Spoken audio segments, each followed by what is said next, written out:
نظام مصطفیٰ کی بالادستی، جرأت مند قاضی، حق پرست حکمران، ظالم کی سفارش کرنے والے کو بھی جیل میں ڈال دو۔ آج کا یہ واقعہ آپ کو بہت سی اہم چیزیں سیکھنے کو ملیں گی اس سے۔ آپ اس کو اول تاخیر سنیں گے، انشاءاللہ آپ کو بہت مزہ آئے گا۔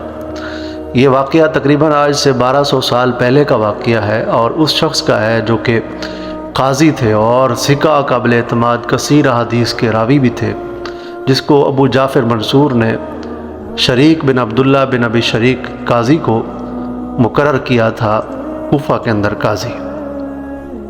کوفہ کے قاضی شریک بن عبداللہ کی عدالت لگی ہوئی تھی۔ ایک عورت حاضر ہو کر بلند آواز سے کہتی ہے کہ میں پہلے اللہ کی اور پھر قاضی کی پناہ لیتی ہوں۔ قاضی نے پوچھا تم پر کس نے ظلم کیا؟ کہنے لگی امیر المومنین کے چچا، یعنی ابو جعفر، اس کو امیر المومنین کہتے تھے، اس کے چچا موسیٰ بن عیسیٰ نے۔ دریائے فرات کے کنارے میرا کھجوروں کا ایک باغ تھا جو مجھے میرے والد کی ورثے میں ملا تھا۔ میں نے اپنا حصہ اپنے بھائیوں سے الگ کر کے درمیان میں دیوار تعمیر کر دی اور کھجوروں کی دیکھ بھال کے لیے ایک ایرانی شخص کو مقرر کر دیا۔ امیر موسیٰ بن عیسیٰ نے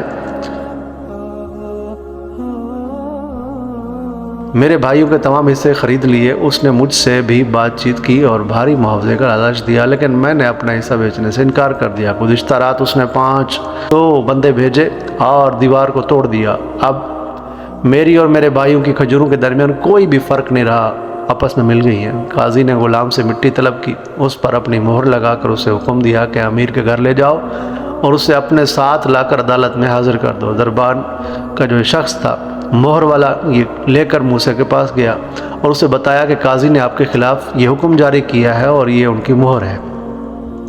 موسیٰ نے پولیس کے سربراہ کو بلا کر کہا شریک کے پاس جاؤ اور اس سے کہو کہ یہ کتنی عجیب بات ہے کہ میں نے تمہارے معاملے سے زیادہ عجیب کوئی معاملہ نہیں دیکھا۔ ایک عورت کی بے بنیاد دعویٰ کیا ہے، ایک عورت نے بے بنیاد دعویٰ کیا ہے اور تم عدالت میں طلب کر رہے ہو اور میرے خلاف اس بڑھیا کی امداد کر رہے ہو۔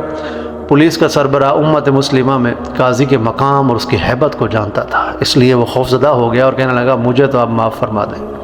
امیر نے اسے ڈانٹ کر کہا جاؤ، اور وہ بیچارہ کرتا ہی کیا، وہ روانہ ہو گیا اور اپنے غلاموں کو کہہ گیا کہ میرا بستر اور ضرورت کی چیزیں قاضی کی جیل میں پہنچا دو۔ پھر قاضی شریک کے پاس چلا گیا تو جب قاضی کے سامنے حاضر ہوا تو اس نے موسیٰ کا پیغام دے دیا۔ قاضی نے اس کرندے کو، اس پولیس والے کو اس کرندے کے بارے میں حکم دیا کہ اس کو گرفتار کر کے جیل میں ڈال دو۔ پولیس کے سربراہ نے کہا بخدا مجھے پہلے ہی معلوم تھا آپ مجھے قید کر دیں گے، اس لیے میں نے پہلے ہی اپنی ضروریات کی چیزیں جیل میں بھجوا دیں۔ آپ مجھے جہاں چاہیں بھیج دیں، میں اس کے لیے تیار ہوں۔ موسیٰ بن عیسیٰ کو اطلاع ملی تو اس نے اپنے دربان کو قاضی کے پاس بھیجا اور کہا تم ہمارے نمائندے نے صرف ہمارا پیغام ہی پہنچایا تھا، اس کا کیا گناہ ہے؟ شریک نے کہا اسے بھی اس کے ساتھ اس کے پاس جیل میں بھیج دو۔ چنانچہ وہ بھی قید کر دیا گیا۔ امیر نے عصر کی نماز پڑھنے کے بعد قاضی شریک کے دوستوں کو اور کوفہ کے سرکردہ لوگوں کو، اسحاق بن سبا اور دیگر لوگوں کو طلب کیا اور انہیں کہا کہ شریک یعنی قاضی کو ہمارا سلام دینا اور اسے کہنا کہ اس نے ہماری بے عزتی کی ہے اور ہم کوئی عام آدمی نہیں ہیں بلکہ امیر المومنین کے چچا ہیں۔ وہ لوگ پہنچے تو قاضی شریک عصر کی نماز کے بعد مسجد میں بیٹھے ہوئے تھے۔ جب انہوں نے پیغام دیا تو قاضی صاحب کہنے لگے اچھا تو تم وفد کی صورت میں آ کر اس بارے میں مجھ سے گفتگو کر رہے ہو، اور آواز دی کہ اس وقت قبیلے کے جوانوں میں سے کون کون حاضر ہے؟ چند جوان حاضر ہو گئے۔ قاضی نے انہیں حکم دیا کہ ان میں سے ایک ایک کا ہاتھ پکڑو اور سیدھے جیل لے جاؤ۔ جتنے لوگ بھی سفارش کرنے آئے تھے سب کو جیل لے جاؤ۔ پھر انہیں مخاطب کرتے ہوئے کہا کہ تم فتنہ ہو، تمہاری سزا یہ ہے کہ تمہیں قید کر دیا جائے۔ انہوں نے پوچھا جناب کیا آپ سنجیدہ ہیں؟ قاضی صاحب نے کہا ہاں، تاکہ تم دوبارہ ایک ظالم اور سرکش کا پیغام نہ پہنچاؤ اور دوسرے لوگوں کو غلط کام کی جرأت نہ ہو۔ چنانچہ انہیں بھی قید کر دیا گیا۔ رات ہوئی تو موسیٰ بن عیسیٰ خود پہنچ گئے اور جیل کا دروازہ کھول کر سب کو رہا کر دیا۔ طاقت تھی اس کے پاس۔ وہ قاضی وہ جو امیر المومنین تھا جعفر کا وہ چچا تھا، اس کے پاس پولیس تھی۔ دوسرے دن جب قاضی شریک مسند قضا پر جلوہ گر ہوئے تو جیلر نے آ کر رات کا تمام واقعہ ان کو سرگوش کر دیا کہ اس طرح وہ سارے قیدیوں کو چھڑا کر لے گئے۔ قاضی نے اپنا حکم نامہ منگوا کر سیل کیا اور اپنے گھر بھیج دیا۔ اپنا حکم نامہ منگوا کر اس کو پیک کیا اور اپنے گھر بھیج دیا اور اپنے غلام کو حکم دیا کہ ہمارا ساز و سامان بغداد لے چلو۔ ہم کوفہ نہیں رہیں گے، بخدا ہم نے ان سے منصب قضا کی درخواست نہیں کی تھی، ہم نے بھیک نہیں مانگی تھی کہ ہمیں قاضی بنا دیا جائے، بلکہ امیر المومنین نے ہمیں اس منصب کے قبول کرنے پر مجبور کیا تھا، اور عہدہ قضا قبول کرنے پر ہمیں پورے تحفظ اور یقین دہانی کرائی تھی۔ چنانچہ قاضی صاحب بغداد جانے کے لیے کوفہ کے پل کی طرف روانہ ہو گئے۔ موسیٰ بن عیسیٰ کو اطلاع ملی تو ایک جماعت کو ساتھ لے کر ان کے پیچھے لپکا اور کہنے لگا، ابو عبداللہ، قاضی سے کہنے لگا، خدا کے لیے رک جائیے، آپ سوچیں تو صحیح، آپ نے میرے بھائیوں کو قید میں ڈال دیا تھا۔ قاضی نے کہا، اس لیے کہ انہوں نے ایسے مسئلے میں دخل دیا جس میں انہیں دخل دینے کا کوئی حق نہیں تھا۔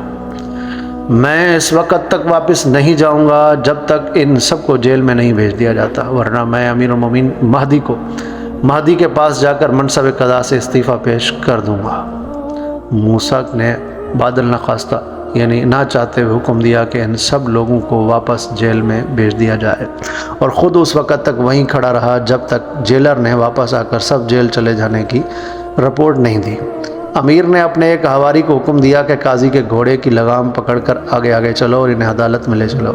سب لوگ چل پڑے، یہاں تک کہ قاضی بھی ساتھ چل پڑے۔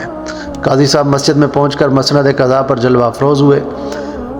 ستم رسیدہ یعنی جس عورت پر ظلم کیا گیا تھا وہ عورت، بوڑھی عورت اس کو حاضر کیا گیا۔ قاضی نے کہا، یہ تمہارا فریق مخالف حاضر ہے۔ موسیٰ عورت کے ساتھ قاضی کے سامنے کھڑا تھا۔ اس نے کہا، سب سے پہلی بات تو یہ ہے کہ میں قاضی ہو گیا ہوں۔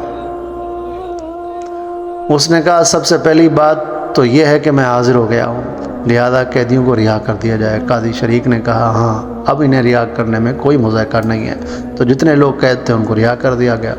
قاضی نے کہا، آپ اس عورت کے دعوے کے بارے میں کیا کہتے ہیں؟ موسیٰ نے کہا، وہ سچ کہتی ہے۔ قاضی نے کہا، تو کیا تم نے جو کچھ اس سے لیا ہے وہ واپس کرو گے اور فوراً اس کی دیوار حسب سابق پہلے کی طرح تعمیر کر دو گے؟ موسیٰ نے اقرار میں سر ہلایا۔ قاضی نے عورت سے پوچھا، تیرا اس پر کوئی اور دعویٰ باقی ہے؟ اس نے کہا، نہیں۔ اللہ تعالیٰ تمہیں برکت اور جزائے خیر دے۔ قاضی نے کہا، تب پھر جاؤ۔ وہ عورت قاضی اور اس کی قضا کو دعائیں دیتی ہوئی روانہ ہو گئی اس عدالت سے اور اٹھ کر چلی گئی۔ قاضی شریک اس معاملے سے فارغ ہوئے تو موسیٰ بن عیسیٰ کا ہاتھ پکڑ کر اپنی جگہ بٹھایا اور کہنے لگے، السلام علیکم جناب امیر، میرے لائق کوئی حکم؟ موسیٰ ہنستے ہوئے کہنے لگے، اب میں آپ کو کیا حکم دوں؟ قاضی شریک نے کہا، جناب امیر، وہ شریف فیصلے کا معاملہ تھا اور یہ گفتگو ادب کا تقاضا ہے۔ امیر اٹھے اور خاموشی سے اپنے گھر چلے گئے۔ دور اسلام کے آغاز میں عدلیہ کا یہ مخلصانہ، باوقار، جانبدار سے پاک رویہ تھا، اور ججوں کی نظر میں ہر چھوٹا بڑا، امیر فقیر برابر تھا۔ اس لیے اسلام ایک ایسی قوت بن کر ابھرا جو ممالک کی فتح کرنے سے پہلے اپنے عدل و انصاف کی بدولت دلوں کو فتح کر لیتی تھی، اور دلوں کی بستیاں اسے خوش آمدید کہنے کے لیے بے تابی سے انتظار کرتی تھی۔ اسلام نے بتا دیا کہ کسی شخص کو کسی بھی دوسرے شخص پر اگر فضیلت حاصل ہے تو صرف اطاعت الہی تقوی کی بنا پر ہے۔ نظام مصطفیٰ نے حق کے سامنے انسانوں کے خود ساختہ تمام طبقاتی امتیاز کا خاتمہ کر دیا۔ اللہ کریم مسلمانوں کو پھر سے عدل و انصاف والے ایسے قاضی عطا فرمائے، ایسے